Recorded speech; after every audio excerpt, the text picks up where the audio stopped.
기본적으로 농지는 농지법을 위반했다고 하니까 좀 안 와닿아서 그런데요. 농지법을 위반하는 순간 부동산 투기가 되는 겁니다. 가장 원론적인 공격적인 부동산 투기 방법이에요.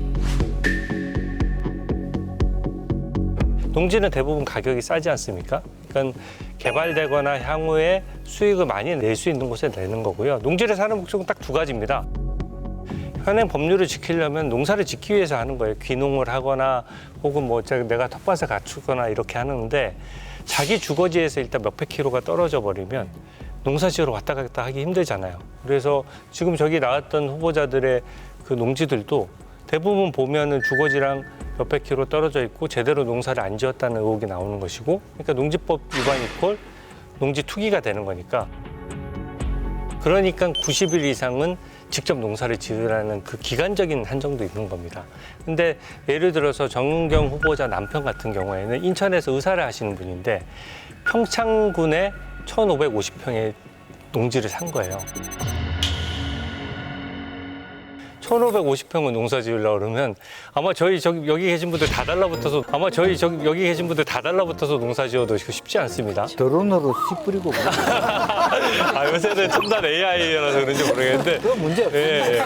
근데 그 시기도 보면은 평창 올림픽을 이제 좀 유치해 보려고 막 시작하고 그 약간 토지값이 들썩들썩하던 시기예요. 그러니까 장소적인 간극도 있고 이러다 보니까 직접 농사를 지었느냐는 질문에서 사실은 아주 공색해지는 거죠.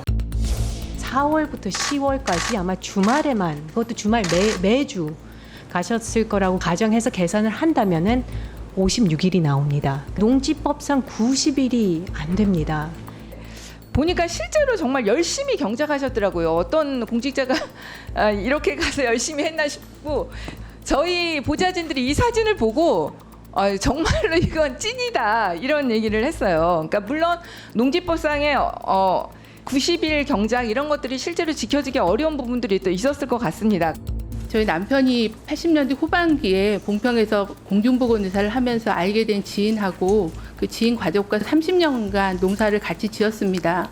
물론 이제 상황에 따라서 많이 갈 수도 있었고 적게 갈 수도 있었지만 최대한 농사를 같이 짓고 친환경 농사나 아니면 영농하는 그런 걸 지향했다는 말씀을 드리고요.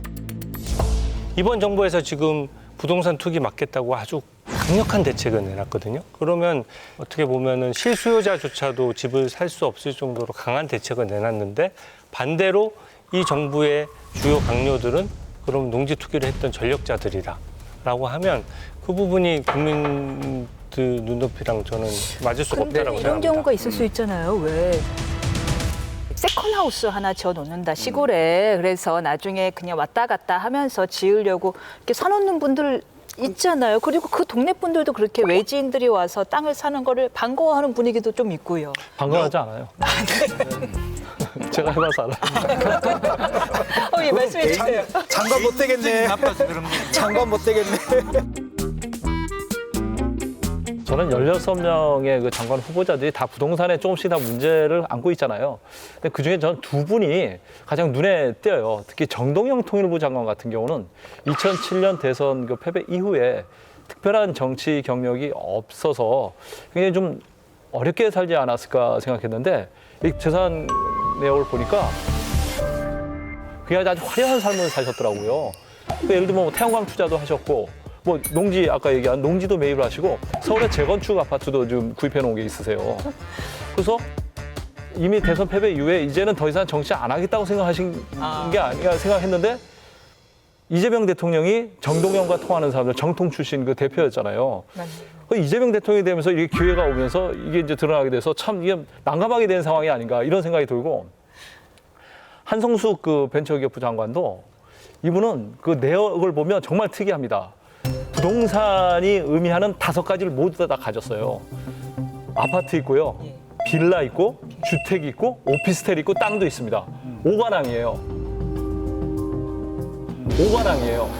부동산이 가지는 모든 의미를 갖고 이분은 그러니까 애초에 중소기업 뭐 이런 거에 대한 개념은 없던 분이고 삶 자체가 네이버에 들어가서 주식 많이 받고 재테크 많이 해서 대기업을 지향했던 분인데 중소기업부 장관을 맡은 거예요. 그래서 하는 이런 부분들이 정말 전 불편합니다. 사실 받아들이기가.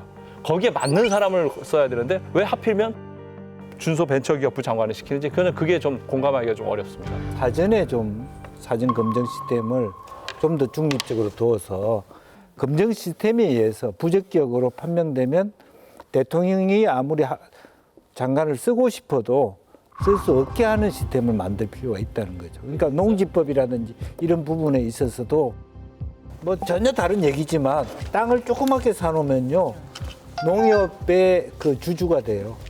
그러면 쌀도 주고 뭐 장학금도 주고 등록금도 주고 아주 혜택이 아주 맛있거든요. 근데 그것 때문에 땅 사는 사람도 있거든. 이거 어떻게 그렇게 잘하세요? 농지를 좀 갖고 계세요? 저는 농지 전혀 없습니다. 그런데 문제는 있지만 수긍 가능한 지점과 너무 큰 평이라서 이건 도저히 뭐 말이 안 된다. 이건 기획 부동산이다. 냄새가 난다. 그런 것을 좀 구분해 주면 좋겠다는 겁니다.